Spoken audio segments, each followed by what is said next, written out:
Rebecca Goldstein, who spoke for us before, has a terrific new book out, Plato at the Googleplex, Why Philosophy Won't Go Away. By the way, this is a terrific, I'm a big fan of physical books, actual physical books. And it's got this beautiful, gorgeous cover with a nice hardcover there on that, so that's kind of nice. And it's always nice when publishers actually put some effort into the physical book. She spoke for us once before for her really fascinating book called, 36 Arguments for the Existence of God, a Work of Fiction. That's one of the best titles I've ever seen. You can imagine believers they don't read the subtitle. You go, oh, okay, I'm going to get this. Uh-oh. So she received her,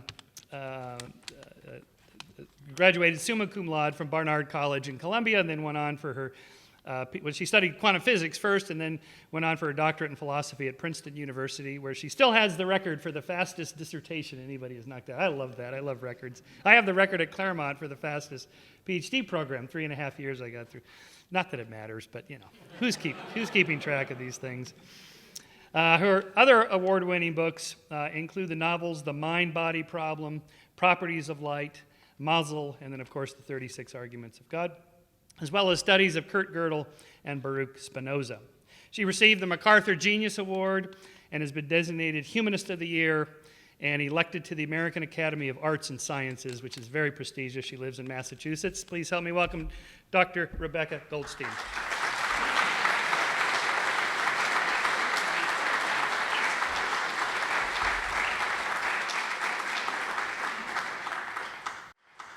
Thank you so much, Michael. And it's I never believe when it's so beautiful out in the middle of the day that more than 3 people will come. So thank you so much for being more than 3 people.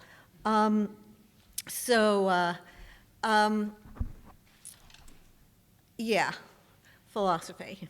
Well, this book. I'm going to talk about this book.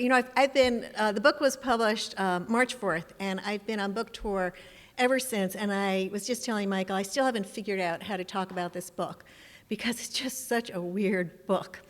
And the first question is it about Plato? And if it is, why do we need another book about Plato?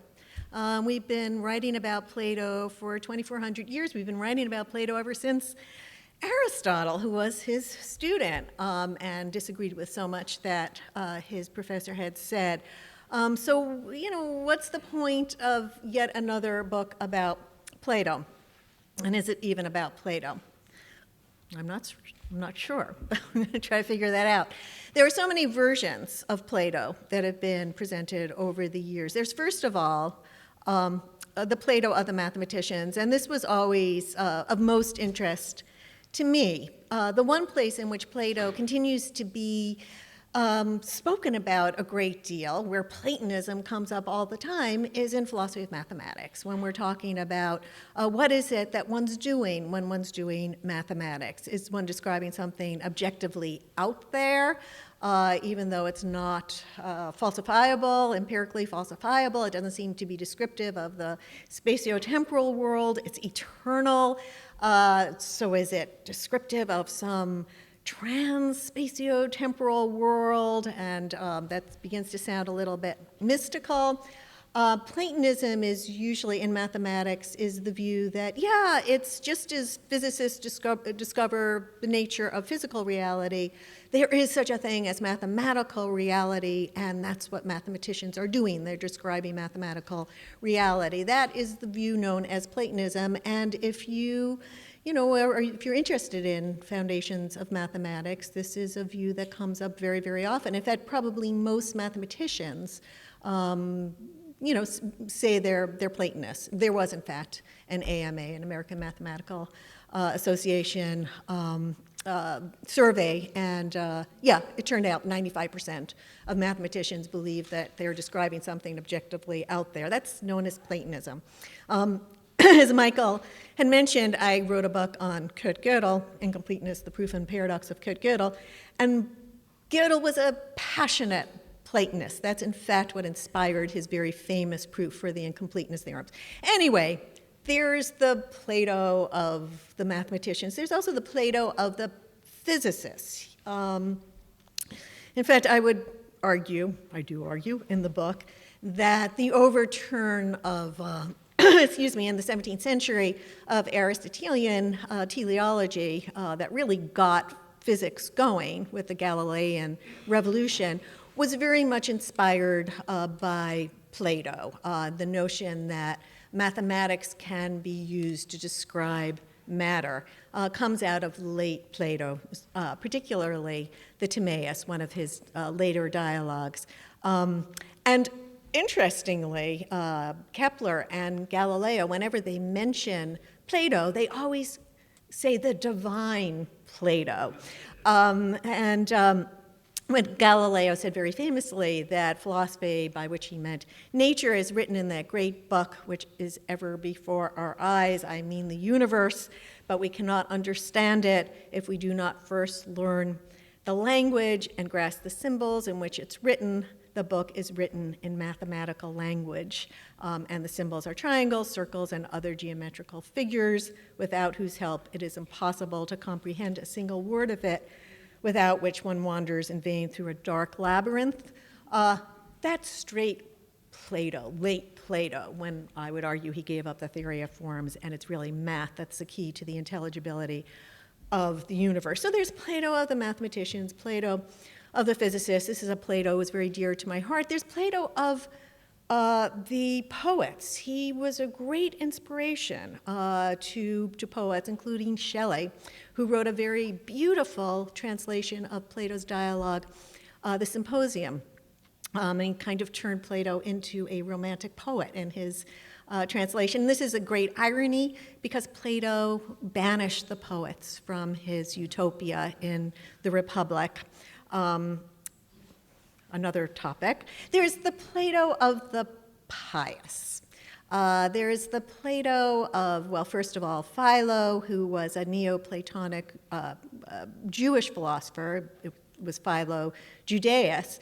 But far more importantly, I think, in the history of the West were the Christian Platonists, Plotinus and Porphyry, and most importantly, most disastrously, I would say, Augustine, St. Augustine. He was one of the church founders in the 4th century and was a Neoplatonist, although I'm convinced he never read Plato. I think he read Plotinus. He got his Plato from Plotinus, who was a Christian philosopher. So that is a Plato that has been featured very widely in Western culture, the Plato of the Christians. There's the Plato of the political theorists, including the Leo Strauss crowd, who just love Plato's anti-democratic, pro-aristocratic tendencies. One of the things that Plato was very concerned with trying to figure out was, what is the form of government that is most just, given that most people are not very good at thinking? I mean, that is, to put it as crudely as possible, that is for him the major problem in political philosophy. And, he came up with this idea of the philosopher king, and and he had a very anti-democratic tendency. Our founders, who were all classically trained, our founders of America, who were all classically trained, had studied their Plato very well, and so they knew his arguments against democracy, and they formed our democracy in a way to try to eschew the problems that Plato had pointed out. So that's why we have the electoral college. That's why we have representative democracy. The Athenian democracy was not of that sort.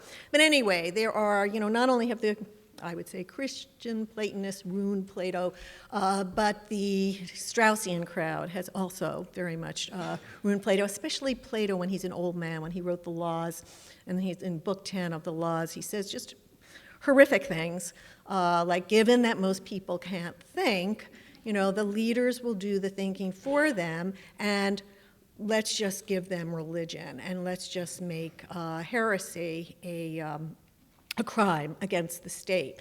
And I think the Leo Strauss crowd just loves that, the neoconservatives.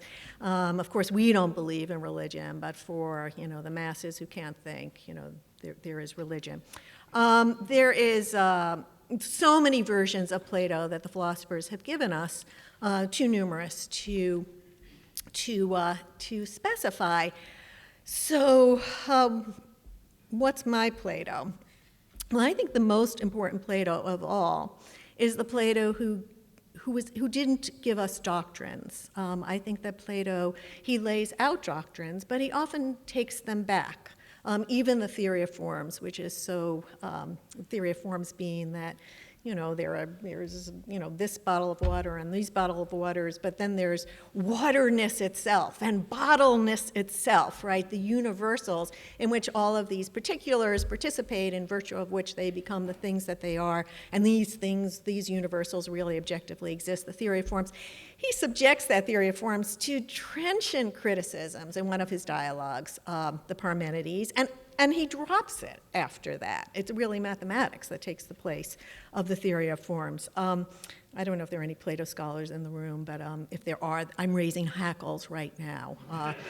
What I'm saying is actually heresy. But I, in fact, believe that Plato did not bequeath to us any doctrines, including the theory of forms, including another idea that he plays around with, and especially in one of his dialogues, the Phaedo, the separation between the body and the soul. I don't think he held to that either. And the Timaeus, in fact, which is by far my favorite dialogue, it is the dialogue of a physicist, of a proto-physicist, but somebody who has the guiding ideas of physics. That in that dialogue, he's also a materialist. He says that thinking takes place in the brain. His student, Aristotle, said it took place in the heart, but Plato argued that it took place in the brain. He doesn't call it the brain, he calls it the soft stuff in the skull. Anyway, so I don't think he even holds to that, to dualism. But what he does hold to is that the philosophical problems, and he discovered just about all of them, can be subjected to self-critical reason. He wrote with, he tells us in one of his dialogues, I keep mentioning this word dialogue, I'll get to that in a moment, that was his chosen form, but he mentions in one of his dialogues, the Phaedrus, that he writes with great misgivings. He thinks that philosophy should not be written down at all, that philosophy lives in dialogue, in living dialogue, in lived conversation, many points of view clashing together, and in this way our unexamined presuppositions can be exposed.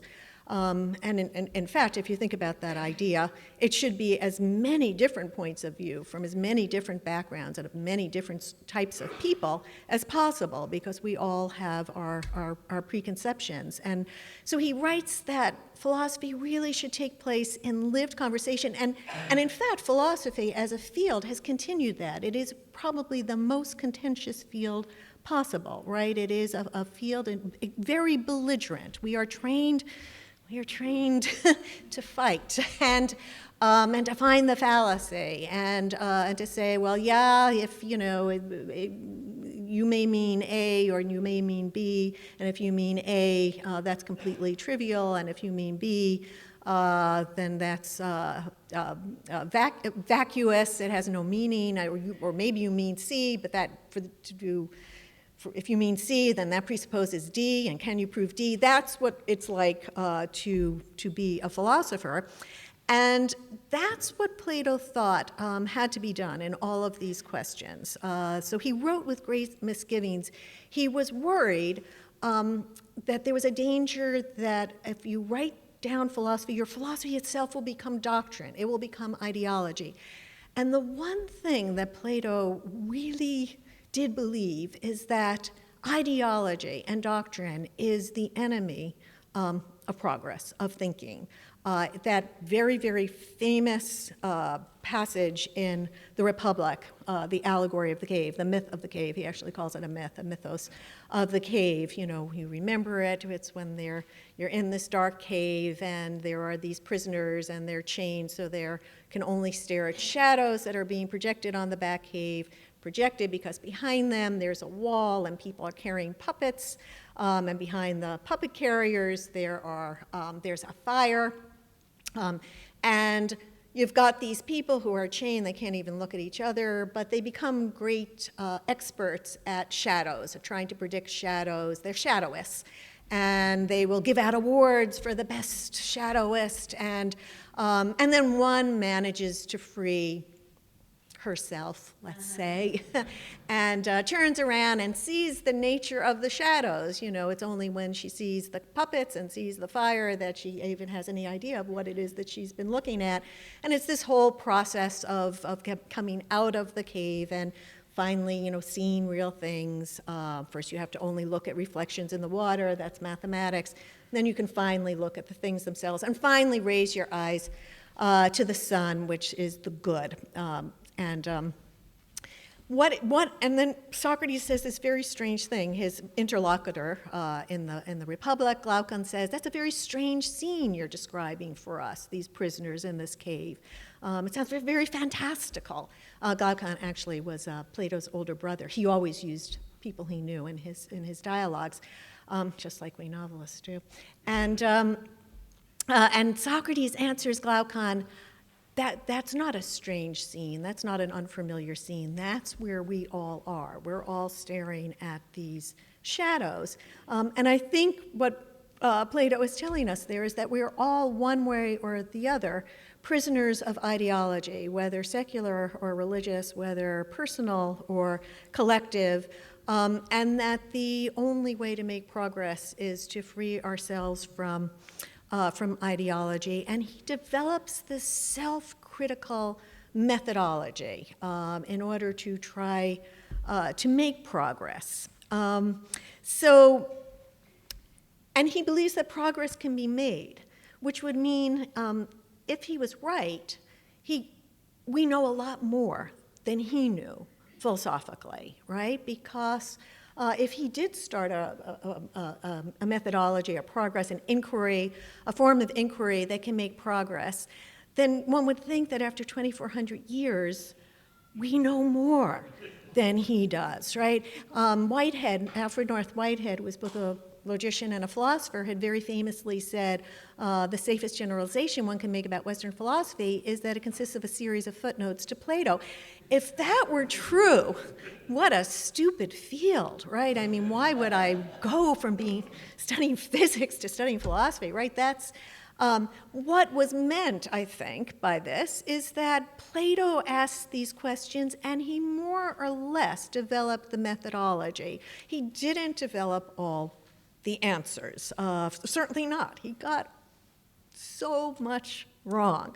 But he did get this process started. And it's a process that has made progress. So, all right, dialogue. Plato wrote in dialogue form because it was his compromise. It's the next best thing to what real philosophy is, which is lived conversation, points of view clashing together, fighting it out, duking it out. That's what we do. But he tried to represent this in his dialogues, many of which end in aporia or aporia. That is, it's a dead end. There's no resolution whatsoever. It's just that everybody realizes they don't have the answer, which is good, which is a good thing. So he wrote these dialogues, and many of the times he puts forth an idea, and people try to explore it. Socrates is often the person who's leading the discussion, although he often isn't. And it's often, the ideas that Socrates advocates in these dialogues is taken to be, yeah, that's what Plato thought. I don't think that that's actually right. Many of the things he might have thought for a while, he was always self-critical. He takes back a lot of things. But one of the things he really did do was to, philosophy is divided into many different subfields, subgenres. For every field, every area of inquiry, every area of human concern, there's a corresponding philosophy of that field. So there's philosophy of mathematics, philosophy of science, philosophy of, of the scientific specialties, philosophy of biology, philosophy of physics, philosophy of social sciences, there's philosophy of art, there's philosophy of language, philosophy of behavior, ethics, philosophy of knowledge itself, epistemology, philosophy of education, philosophy of history. For everything that we can think of, there is a corresponding philosophy of that field, and there is often a paradigmatic philosophy of law, a paradigmatic philosophy of neuroscience now, right? It's just philosophy of computer science. For just about everything that you can think of, there's that corresponding subspecialty in philosophy. And in many of the cases, Plato asked the paradigmatic question in philosophy of language, in ethics, in political philosophy. I forgot political philosophy, which is so central to Plato. How do we, create the just society that's fair to everybody, even people who can't govern themselves, right? As I said, this is his paradigmatic political question. In almost every one of these areas, it was Plato who asked the first question. It's as if he raised up the entire submerged continent of philosophy like the submerged continent of Atlantis, which is a very fitting metaphor because our first allusion to Atlantis came from Plato, right, in the Timaeus. So how did he do this? And so this is not to say that he had all the great answers, right? He didn't. Philosophy is worthwhile because the man who first asked these questions got so much wrong. But how did he do this? And that was one of the questions that's always really interested me. The man had an incredible nose for philosophy. And the fact that he was an ancient Greek had a lot to do with it. Because, as you know, the ancient Greeks were amazing, right? They didn't only start philosophy, but they really kind of inaugurated science, right? Notion of atom, first formulated by Democritus. They really inaugurated abstract mathematics. There was, mathematics from Babylonia and Egypt, but the notion of abstract proof, right? Mathematics as we now think of it, it's really inaugurated by the Greeks. Euclid was born about 22 years after Plato died. But he formulated many of the proofs that were quite old, and some of them coming out of Plato's school, the Academy. Plato also was the founder of the first European university, the Academy. We owe them the formal study of history. There were chronicles before, but actual study of history was Herodotus, and then Thucydides. What else did they do? Oh, democracy, right? And also timeless art, poetry, theater, architecture.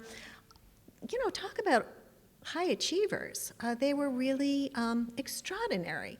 But the most interesting thing to me about them is that they began this process of philosophy. And why was it them? What was it about that society? So I have a theory about that, and I try to develop it in the book.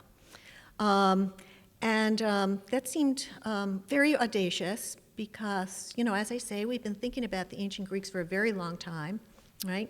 The Romans were obsessed and fascinated with the Greeks. We've all been. Bertrand Russell says in A History of Western Philosophy that, we've been staring at the Greeks and sort of gaping and mumbling mystically about the genius of the Greeks. So what was it about them? So I had this theory, and it's in the book, right? And I thought that this was the most audacious thing I did in the book. A theory? Who are you, Rebecca Goldstein, to come up with a theory of why the Greeks were so great? And what is the weird thing has been with this book is that all of the reviewers just kind of accept this theory as if, yeah, that's what it is, right? These terms that I introduced, the ethos of the extraordinary, the will to matter, the mattering map, there's this whole theoretical construct there. Yeah, all the reviewers, yeah, that's what it is. And the thing that attracts all the attention is that I intersperse this view with dialogues, right? With dialogues that bring Plato into our day. Plato does, the first place he does go in my book is to Google in Mountain View, California. He gives an authors at Google talk. I've given several authors at Google talks, and Plato is, is very fascinated by the whole notion of the internet. I mean, the cloud, that's a really Platonic idea if you think about it. He immediately wants to know how everything works, and he gets into a dialogue. So all you have to do is buy this one preposterous hypothesis that Plato is here in our day. He's come back running around in a chiton. People call it a toga, but it was a chiton. The ancient Greeks, it was a chiton. And he's here on book tour. And, and I take him to various places. And the first place is Googleplex, because I want to bring him up to speed real fast on all of our advances, science and technology. He gets himself a Chromebook and becomes addicted. He becomes addicted to the internet, as he would. He was insatiable as far as knowledge went. And he gets into a dialogue with his media escort, who is a very practical woman named Cheryl. As media escorts, they're always very practical. They have to get you to your events on time. And a software engineer named Marcus. And it's about the theme that's going to run through the whole book, which is, have we made moral progress? Do we know more than the ancient Greeks did about right and wrong and what makes for the difference between right and wrong? How much has religion helped us? How much has the field that Plato founded, secular philosophy, moral philosophy, helped us? So that's the first discussion that they get into. And Marcus, the software engineer, comes up with the idea that we could develop a search engine, a la Google search engine, to crowdsource ethical answers. So all of the questions, the ethical questions that Plato had asked, can be answered through crowdsourcing, and he calls it the Ethical Answer Search Engine, or EASE for short. And so all of these questions can be answered with ease. And Plato is able to knock this argument down, and in fact using the very fact of the moral progress that we've made, that Cheryl actually is able to demonstrate to him, this very practical woman who, has no interest in philosophy, things that she knows. I mean, Plato's first question is, what, no slaves, right? This never occurred to an ancient Greek. It didn't occur to Plato. It didn't occur to Aristotle that there might be something wrong with slavery. Plato had an argument in the Republic and again in the Laws that a Greek should not take other Greeks as slaves, but in war. But I mean, the thought that barbarians, which was their word for non-Greeks, right? You know this, right? That it comes from, because to Greek ears, barbarian, that is non-Greek language, sounded like blah, blah, blah, or bar, bar, bar. And that's where our word barbarian comes from. So, I mean, the thought that perhaps slavery or ravishing women during, if you vanquish them in war, was wrong for non-Greeks didn't even occur to these great ethical thinkers. So Cheryl is able to demonstrate tremendous ethical sophistication that just blows Plato away, and he uses that to argue that if you crowdsource, we could never make this kind of ethical progress because crowdsource, you just get everybody's opinion. So where does it come from? How did we do this? And over the course of the book, I try to argue how we do this. The next place I bring him to is to the 92nd Street Y. And actually, I'm going to read you the invitation there. One of the things I'm trying to do in these dialogues is to demonstrate that we're all thinking about philosophy all the time, even if we don't realize that we're doing it. And even when the scientists, who I go after pretty heavily, who argue against, who argue that it's useless or vacuous philosophy, are using philosophy in order to circularly argue that philosophy is not needed. But anyway, so in these questions of how to raise our children, what kind of values should we give them? Should we want them to be successful or happy or maybe good, right? There's a quaint notion. We're arguing about philosophical questions that are continuous with questions that Plato raised. So I bring him to the 92nd Street Y. Here's the invitation. Join us at the Y for what promises to be the highlight of the season. Zachary Burns, beloved columnist for the newspaper of record, will lead a discussion on how to raise an exceptional child.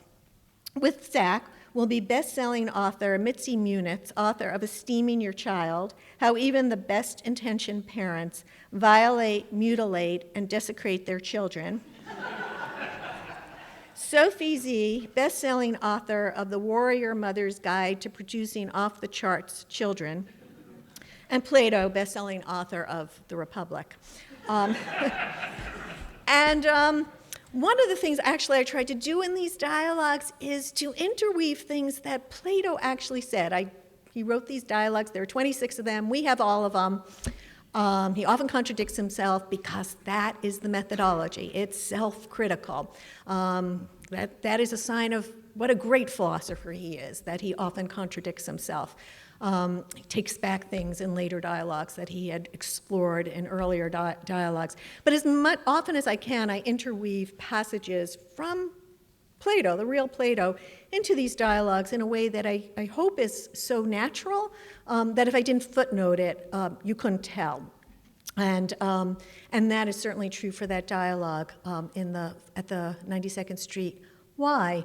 And then the next thing I have him doing is, this is all, fluff, I think, but it's not entirely, because it's trying to demonstrate the continuity of these questions with questions that he raised and how we're all thinking about philosophy, so we ought to do it well. The next thing I have him do is giving love and sex advice. And I'm friends with this, I told you it was fluff. I'm friends with this advice columnist. She used to be Dear Prudence, I think Slate or Salon, and then she was Dear Margot, and she's the daughter of a very famous advice columnist, Ann Landers, and the niece of a very famous advice columnist who was known as Dear Abby. And she often consults me when she gets a question that she thinks is philosophical. And so I told her, I made up these questions that I knew Plato would have something to say about. And I sent them to her, and she gives her advice.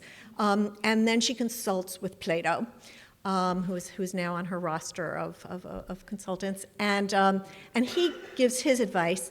And that was really interesting. See, one of the things also that Plato, he devotes a lot of attention to love and sex.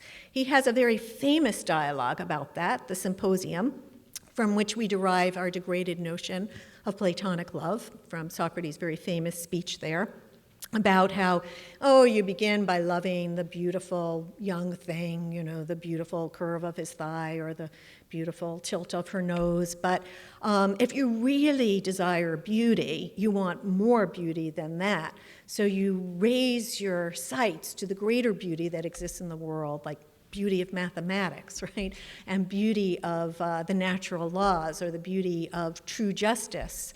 And you kind of educate your erotic desire, but it is desire for beauty that had first been directed at beautiful young things, and eventually you're in love with the beautiful, the good, and the true, which structures reality. This is a Platonic idea that I think he holds to throughout his life.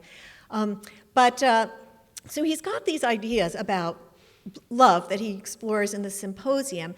And then, this is why I love the man, he takes it all back in the Phaedrus. He has this other dialogue about love, the Phaedrus. And in the Phaedrus, he actually says, no, if you really want to be in love with the beautiful, the good, and the true, you have to be in love with a particular person. So in the Symposium, he said, no, that's shallow to fall in love with a particular person. No, you want to be in love with mathematics, right? Something bigger and greater and extensive with the whole universe. But in the Phaedrus, he takes that back, and he takes it back passionately, so passionate and so poetically. The man who banished the poets from his utopia, so poetically that, by the end, it turns into this Socrates' second speech in the Phaedrus, where he takes everything back. It turns into some of the most lyrical poetry, some of the most beautiful Greek poetry that's come down to us from ancient Greece. What's going on there? Well, it's clear.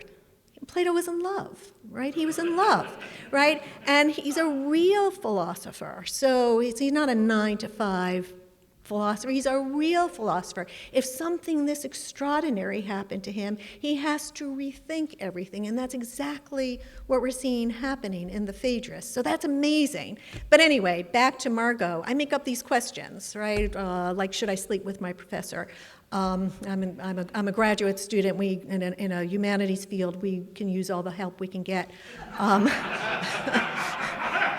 My professor has offered to be a professor with benefits.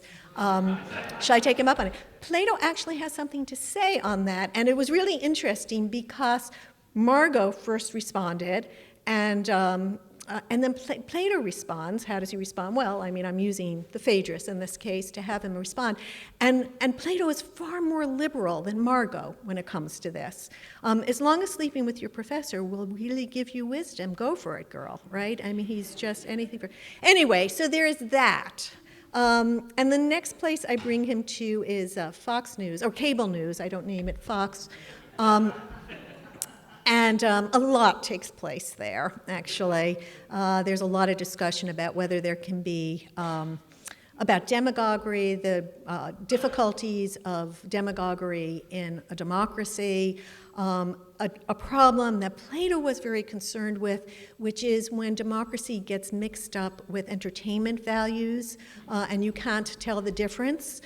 Plato actually talks at great length about this. He complains in one of his dialogues that when the citizens go to the pnyx, to the assembly where they all vote, and all citizens had a vote, no matter how, you didn't have to be rich.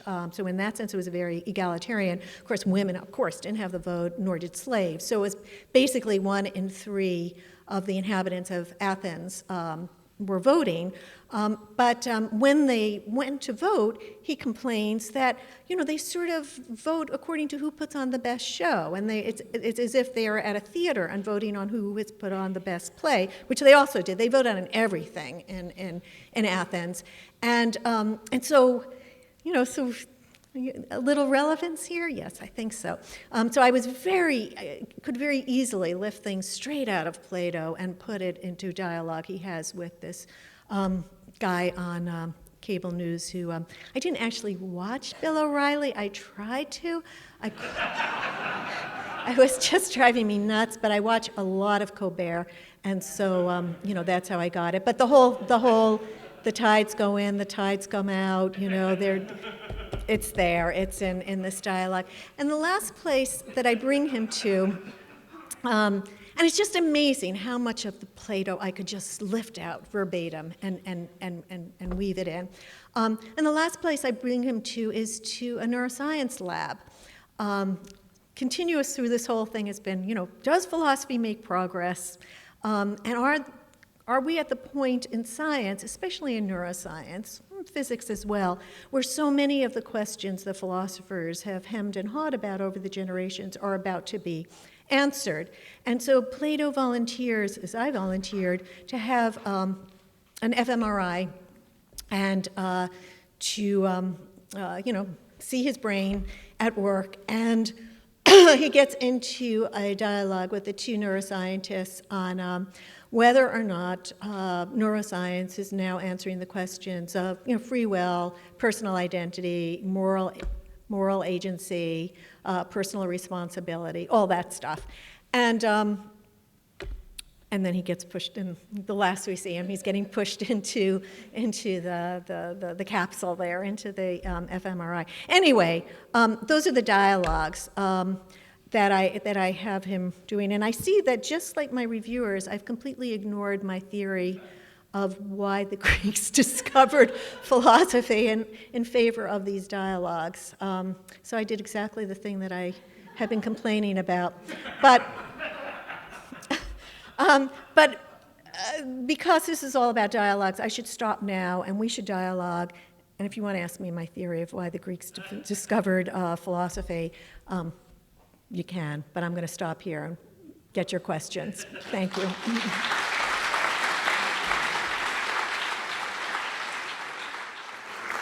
we'll have plenty of time for questions, 20, 30 minutes, whatever. And by the way, after that, then we'll do our book signing here. Get your books there, get them signed here. And after that, when we tear down, we're going over to Burger Continental, where we, like the Greeks, have a lot of wine, adult beverages, and food, and continue the Platonic dialogues. There with our speakers who's coming as well. And everybody's invited who's not done this. So Burger Continental is over on Lake Avenue, just north of California, on the western side. That way, yeah. Got maps. That way. That's right. Oh, we have maps. Oh, maps. We have maps over here, yes. Yes. Maps. Yeah, I should probably look at the maps. Yeah. Anyway, so do tell. Go ahead. What's your theory of why these? All right. So, okay. Here's the amazing thing. The Greeks did all this stuff, right? The beginnings of science, philosophy, at the same time that the religions that are still extant, that still survive to our day, were being formed, right? So it's roughly 800 to 200 BCE. This is the pivotal moment. There was a German philosopher, Karl Jaspers, 20th century guy, who dubbed this period the Axial Age. Have anybody heard this phrase, the Axial Age? Yeah.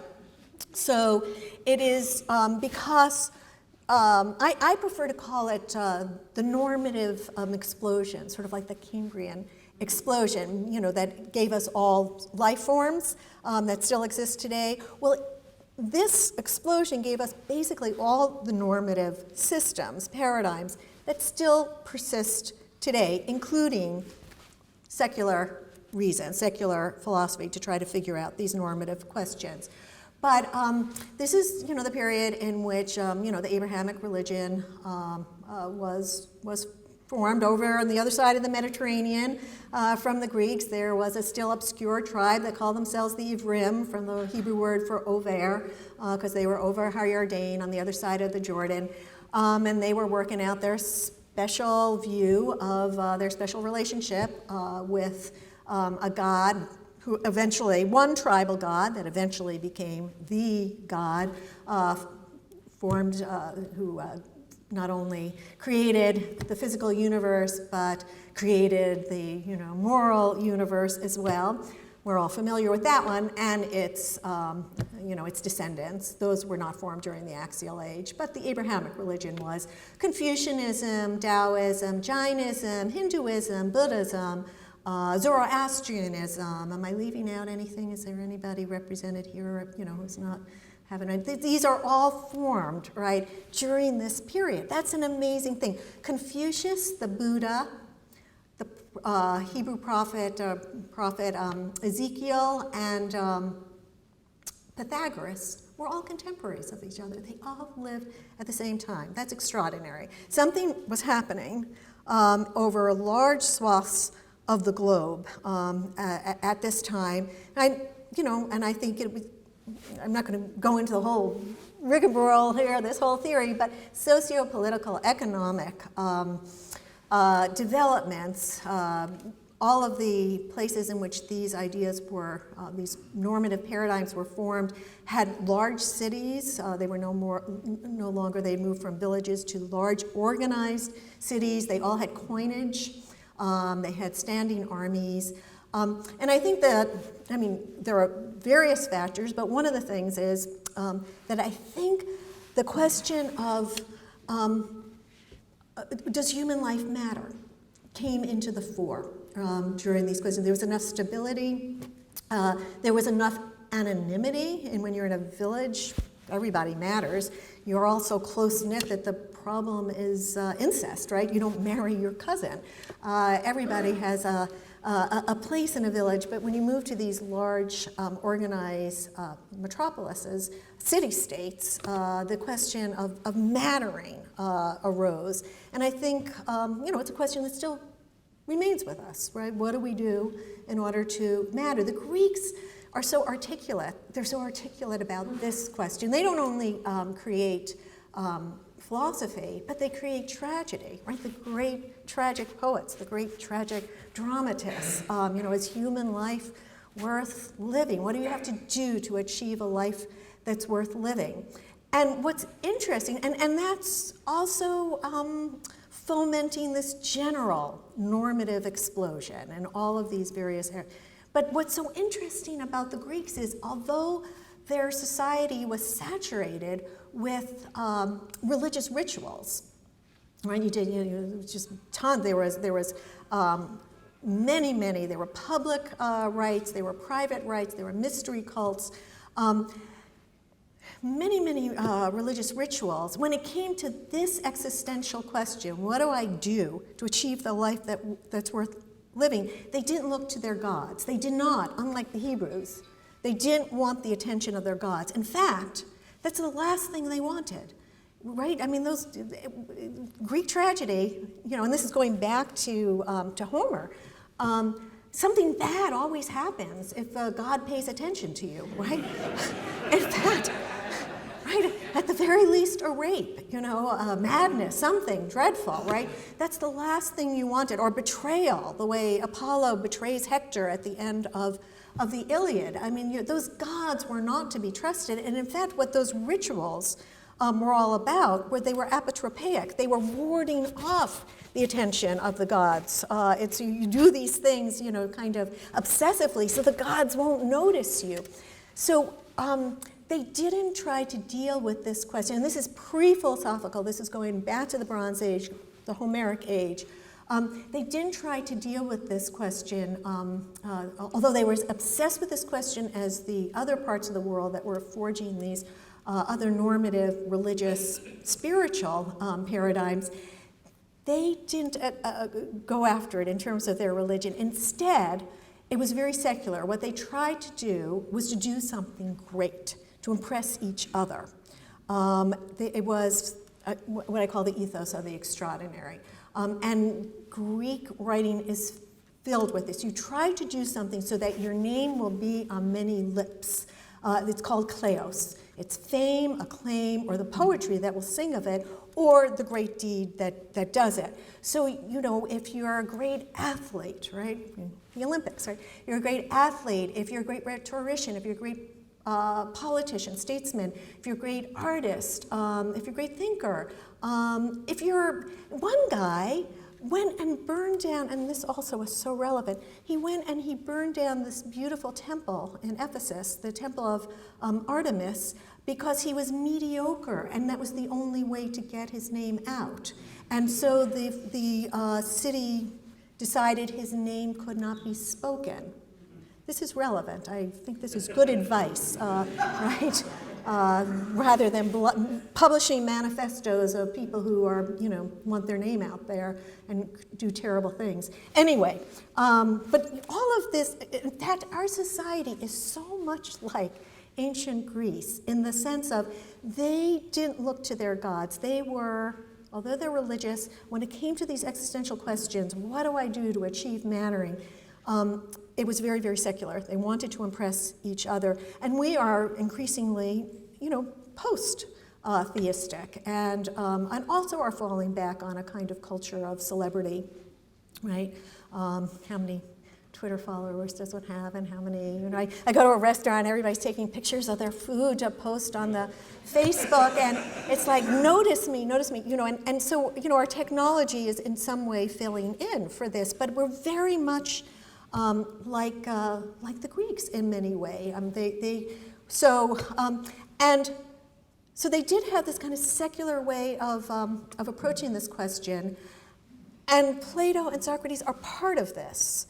But for Socrates and for Plato, there's really only one way to be extraordinary. Oh, also beauty mattered tremendously to them, right? To be beautiful, because again, if you're Helen, right, you'll launch 1,000 ships, and people will know of you. And if you read the Iliad and the Odyssey with this view in mind, you see it over and over again. So this way predates classical Greece. Way predates the philosophers, but it's this secular approach to achieving a life that matters. They didn't have much of an idea of the afterlife. It's now. You've got to do it now.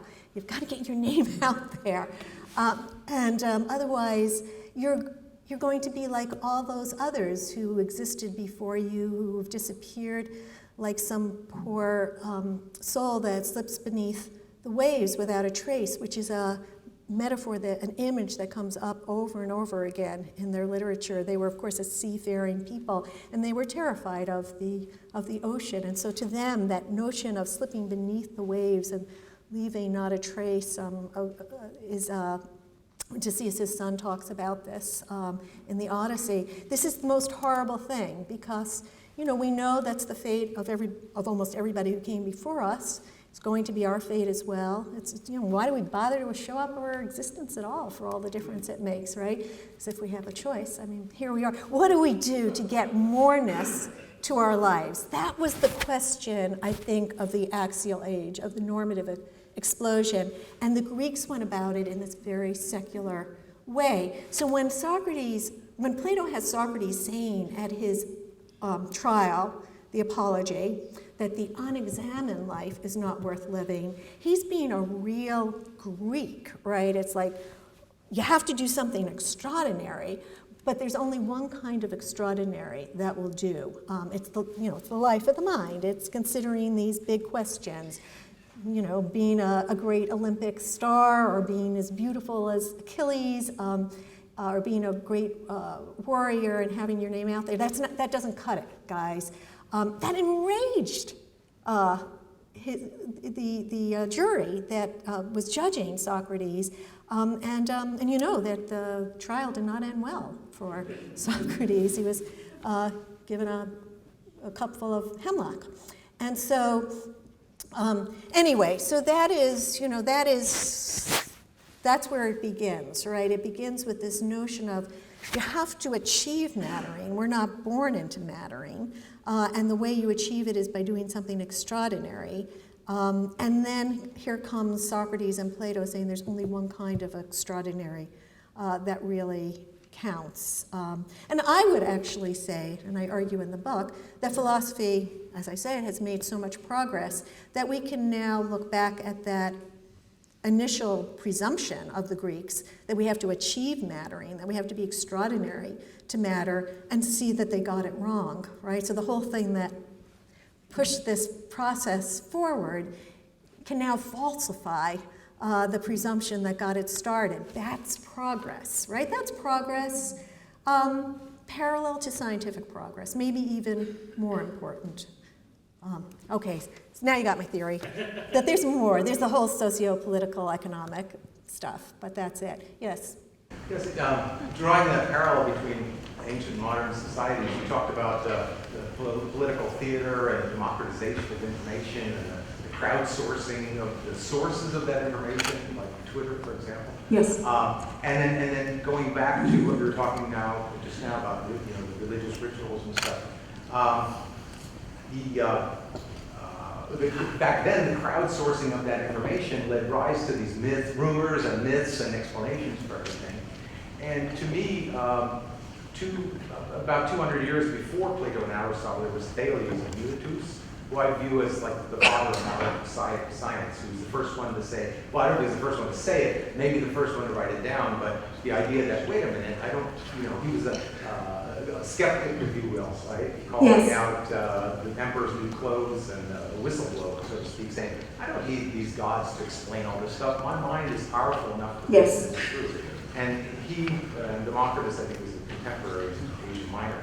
To what degree do you think that they, gave permission to Aristotle and the rest of the Greeks to sit down and look at the Stoa and come up with these ideas that could be, well, of course, it didn't always work to crowdsource Socrates. Yeah. And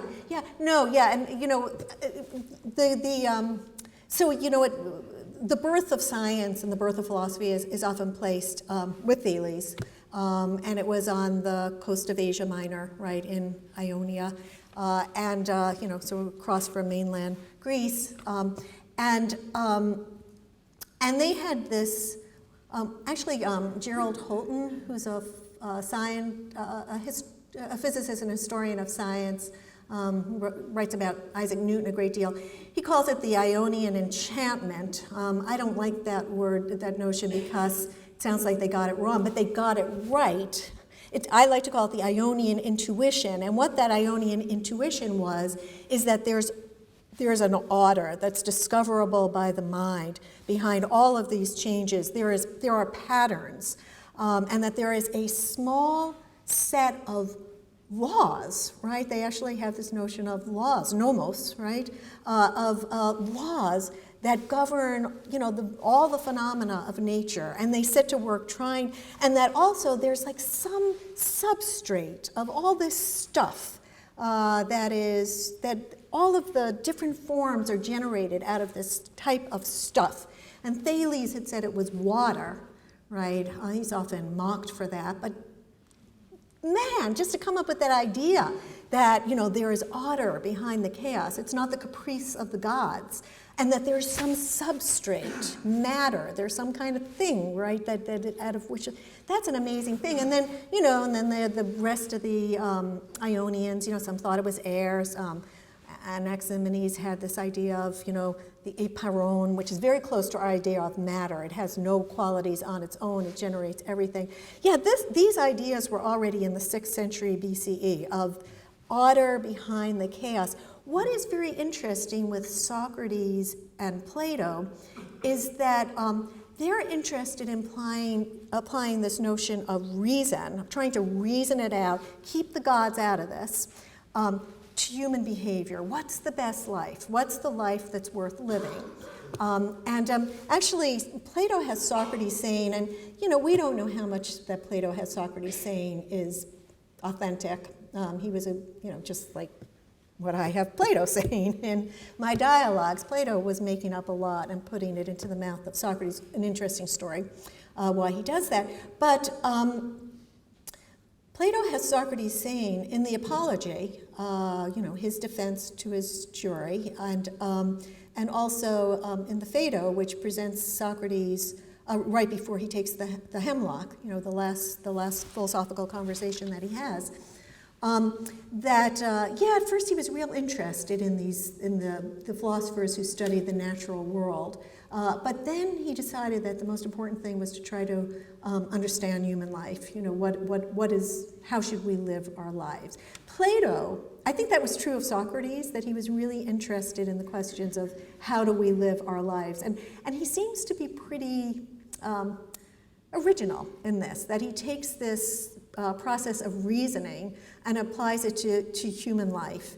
And that enraged the people because what he was trying to say, he was challenging their idea of what it is to live a life worth living.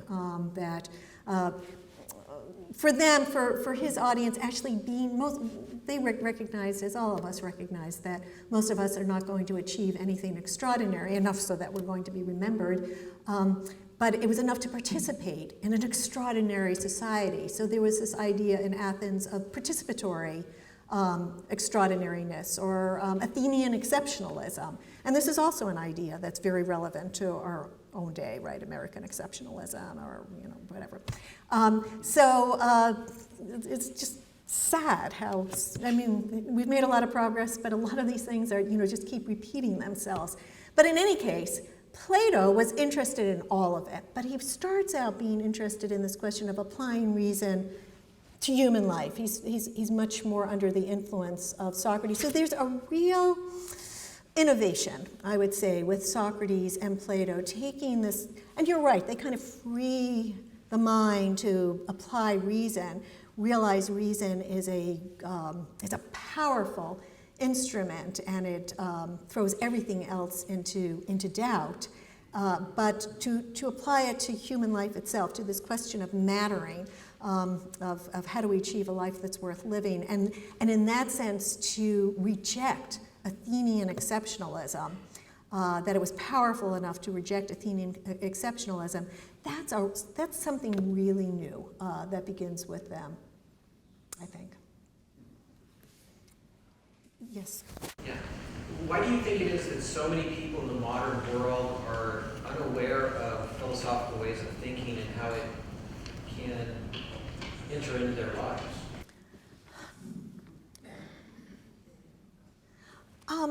I think that partly the fault lies with academic philosophers, partly.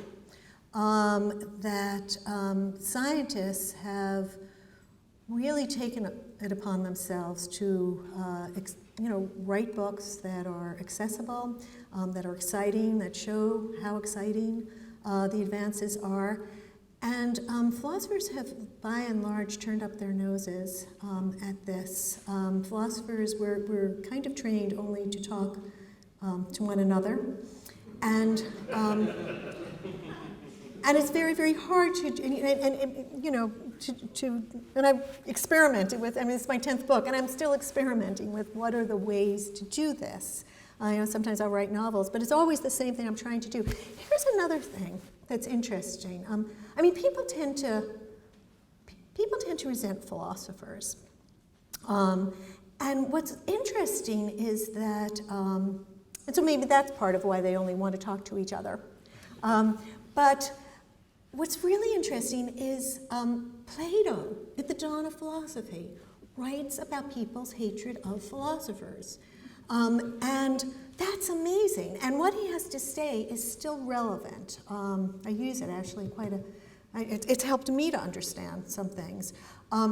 This is in his dialogue, the Protagoras, and he says something like this. Look, if somebody really wants to be a good flute player, and they think they really rock, right? They're a really great flute player, and they get up and they perform all the time, and they're really not good.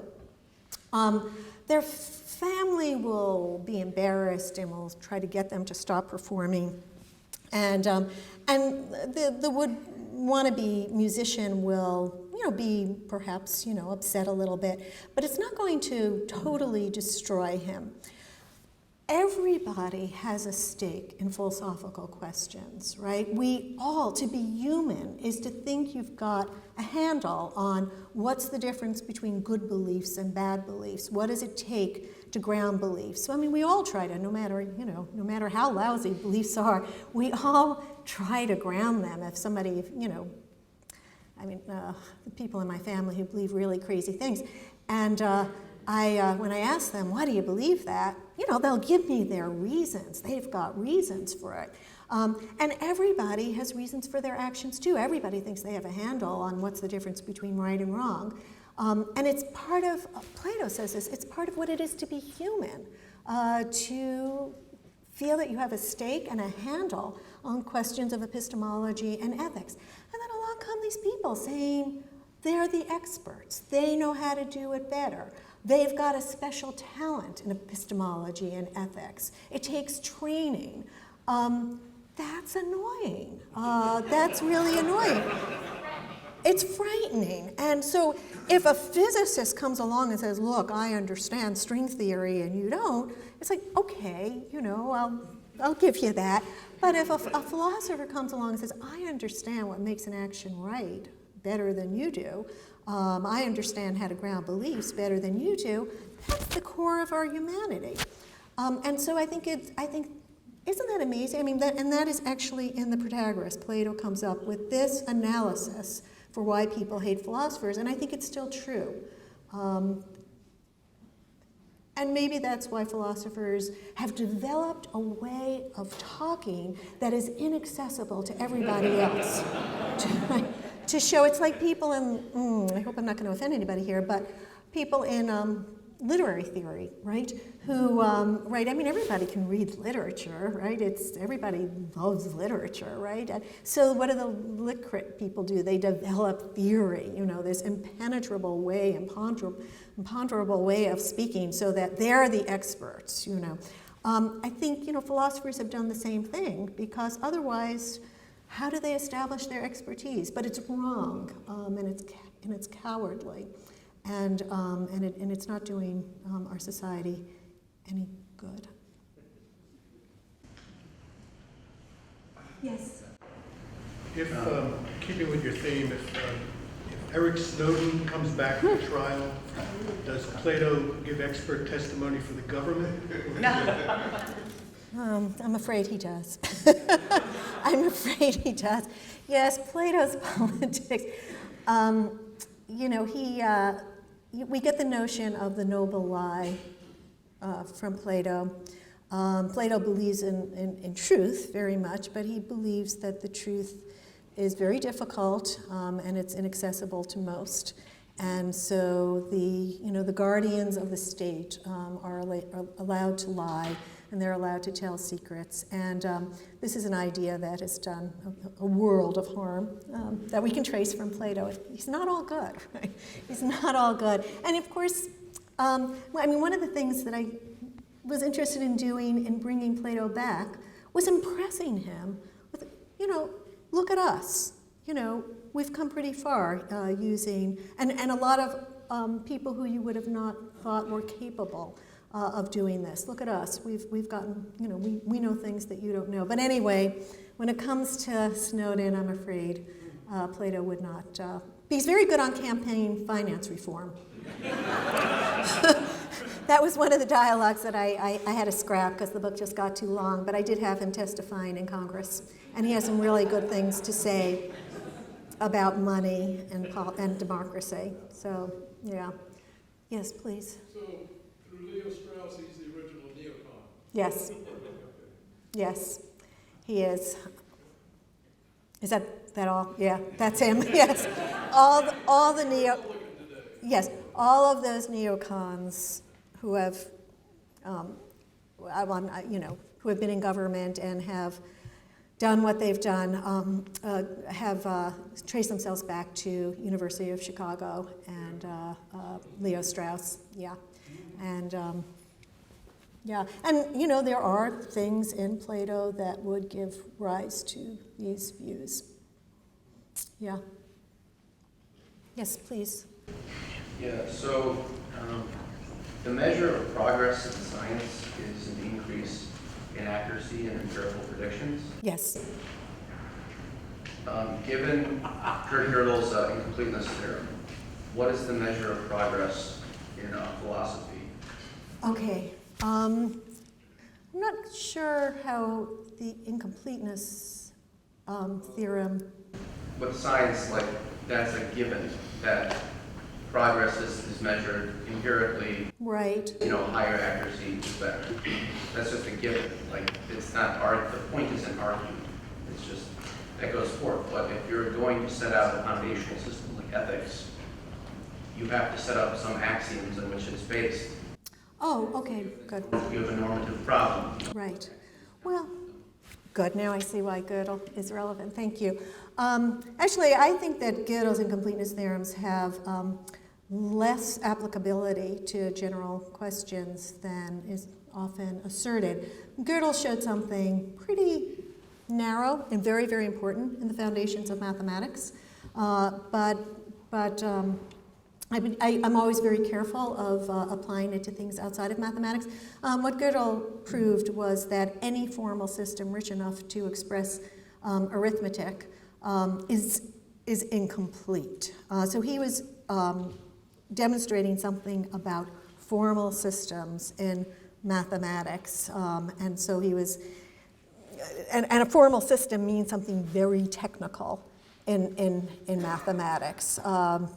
Ethics is not a formal system, and not all axiomatic systems are formal systems in the way that what we mean by formal system in mathematics. But you're asking a very, very important question. I mean, I don't think Gödel is really relevant, but I think you're asking an extremely important question. What is the measure? And I would say that the measure, it's always a mistake to compare philosophy to science. When it comes to describing the nature of the world, what exists, we have science, and it's amazing dopes that we are that we came up with this methodology, which is to give nature a chance to answer us back when we get it wrong. That's an amazing thing that we came up with, right? And Popper called it falsifiability, but that's basically the idea. Oh, so you think fire is phlogiston? Do you? Well, we'll just see about that, right? And Lavoisier's measuring, things burning in little beakers and weighing them, and no, it's not phlogiston. Oh, so you think that it's intuitively obvious that simultaneity is absolute no matter which inertial frame you measure it in? Well, we'll just see about that, right? And you get special relativity and general relativity. That's an amazing thing that we came up with this methodology that gives nature a chance to answer us back, and there is nothing better, although you need philosophy to argue that. But I've just been using philosophy to argue that, right? But what is it that philosophy has been doing? I think it's not in competition to describe reality, the nature of reality. What it does is increases our internal consistency, our internal coherence, and including our internal moral coherence. There are certain intuitions that we use in order to live coherent lives. Not everything comes from science. Sometimes we have to give up some of those intuitions because they clash with what science is telling us, and we need philosophy to tell us that.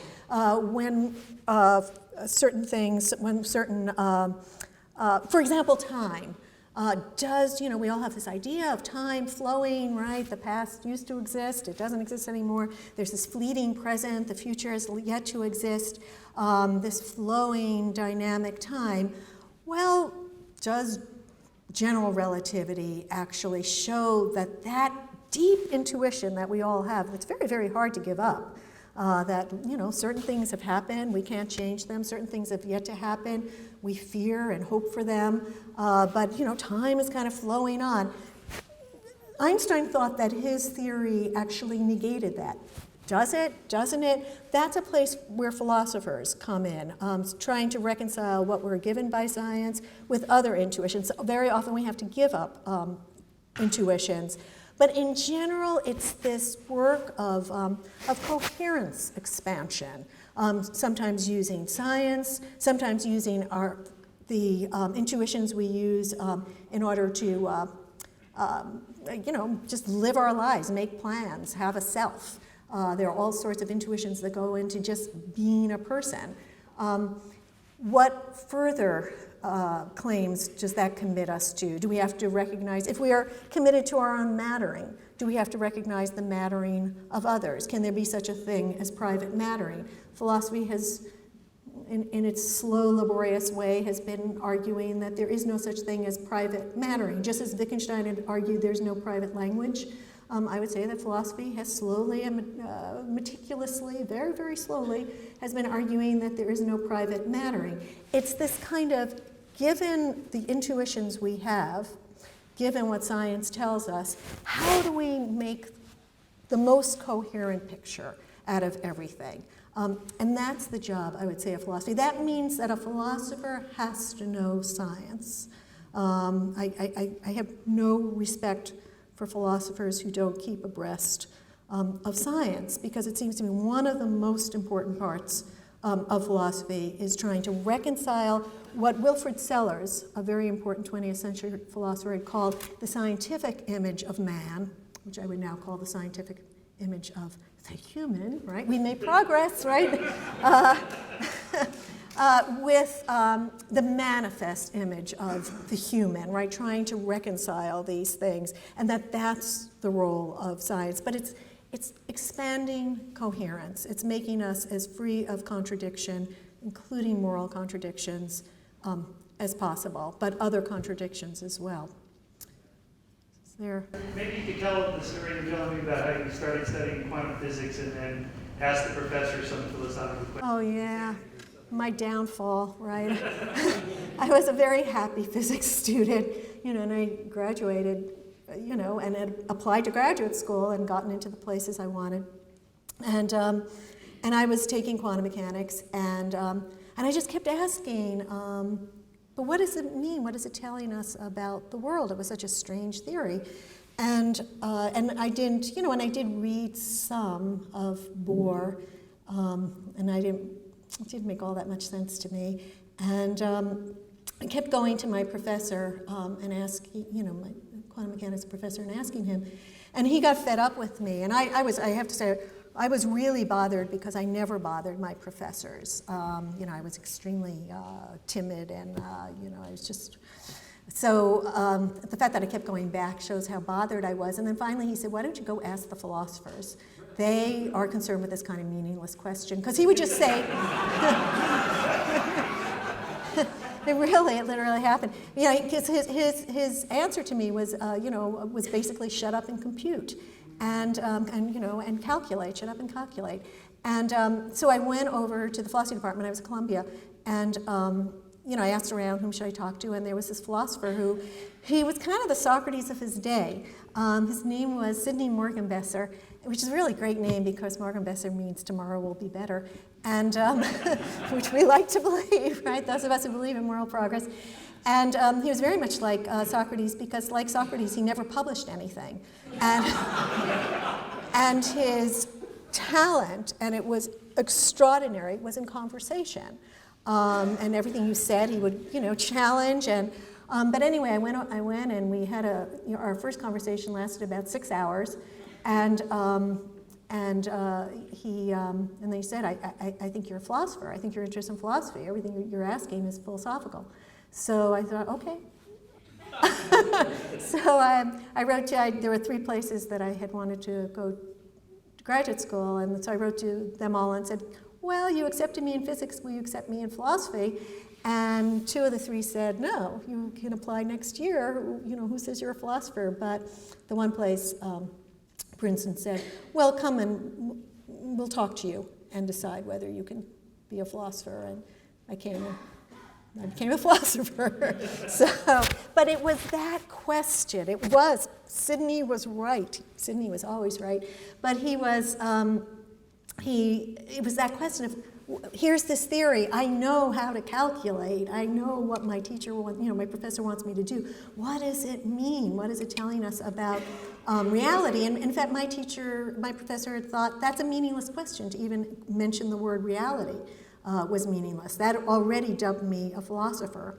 And so, anyway, I think it's that kind of question that we need philosophers for. So have you got anywhere for the answer? What was that? Have you got anywhere now after these many years for the answer? That question of quantum mechanics? Yes. If any of you are familiar with the views of David Bohm, I'm a Bohmian.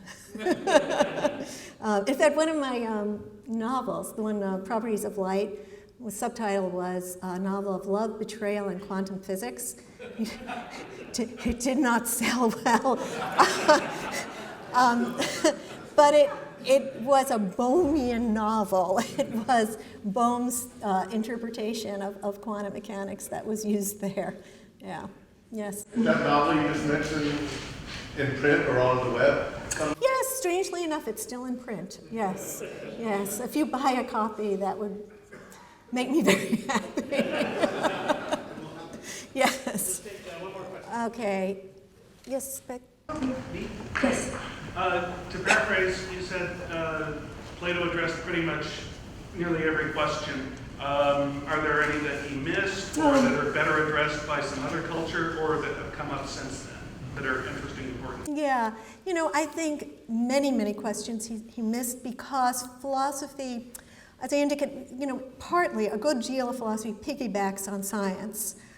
So much of philosophy is, taking scientific results and then saying, and can I reconcile this with other intuitions like, time flowing, the reality of the self is neuroscience, undermining the belief in the self, is it undermining the belief in free will? So these kinds of questions, because of the advances in science, keep coming up. And they're new. And certainly, it's interesting. So, for example, Gödel's incompleteness theorems. Gödel was a passionate Platonist. I think I might have mentioned this. He became a Platonist when he was an undergraduate in the University of Vienna, and he was actually first a major. He switched his major from physics too. He was first majored in physics, and then he switched it to mathematics when he became so interested in Platonism.